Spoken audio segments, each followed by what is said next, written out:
Fixed mortgage interest rates are climbing again this week, just when rates were supposed to be heading in a downward direction. Will the Bank of Canada actually do a 0.5% drop on October 23rd, like we were thinking?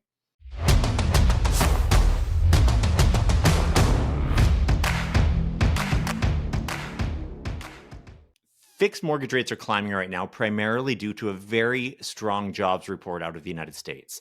Nearly double the expected number of new jobs created was reported in September, and this pushed the US bond yields up. And in turn, we saw Canada's 5-year bond go up as well, about zero point 0.3 to 0.4%. It has since calmed down a bit, but before that calm down could happen, we actually saw a pretty quick 0.2% increase from many lenders on 5-year fixed rate mortgages. Meanwhile, a welcome surprise in the middle of all of this was ATB Financial dropping its rate on its 5-year fixed down to 3.99%. Now, with what's going on the underlying stuff, I'm not sure how long that's going to last, but we do have it right now, and it is actually eligible for pre-approvals. Now, before I keep going, if you like this content, please subscribe to the channel, hit that bell for notifications. Please also like and comment on this video, and that will help others to see it too. The Bank of Canada's next rate announcement will be on October 23rd. Now, not long ago, it was widely expected that we would be seeing a 0.5% drop in the interest rate that day, and again in their December announcement. The stronger labor market data released last week makes the Bank of Canada's decision in October a close call, but with upside inflation risks fading and demand still being very weak, the bank is going to want to bring interest rates to a more neutral stance relatively quickly.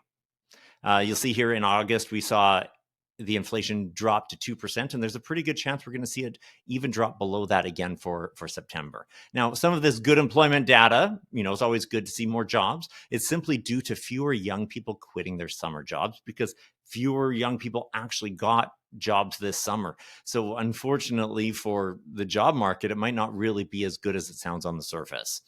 GDP, that's how we measure the economy growth. In September, that data is not yet available, but after August's zero change, September is actually looking to be a drop, which isn't good for the economy and would provide more reason for the Bank of Canada to lower its rate. Now, a lot of what causes inflation are expectations around inflation. When we think that things are going to cost more in the future, those of us that can will borrow or use our money to buy stuff now, which in turn pushes prices up because things are selling faster. Inflation expectations, however, have fallen sharply. Meanwhile, wage growth is also easing. And so these actually point to lowering of inflation. Inflation dropped to 2% in August. There's a really good chance that when the inflation numbers come in for September, we're actually going to see something under 2%. Last week, the market expected a 35% chance of a 0.5% drop. That was after this data. Now, after the Bank of Canada's more recent business outlook survey, the market is suggesting a bit more than a 50% chance of that 0.5% drop. So we're more back to expecting it, not as widely as before, but definitely improving. Nothing is certain until it's done. So we're just going to have to wait and see.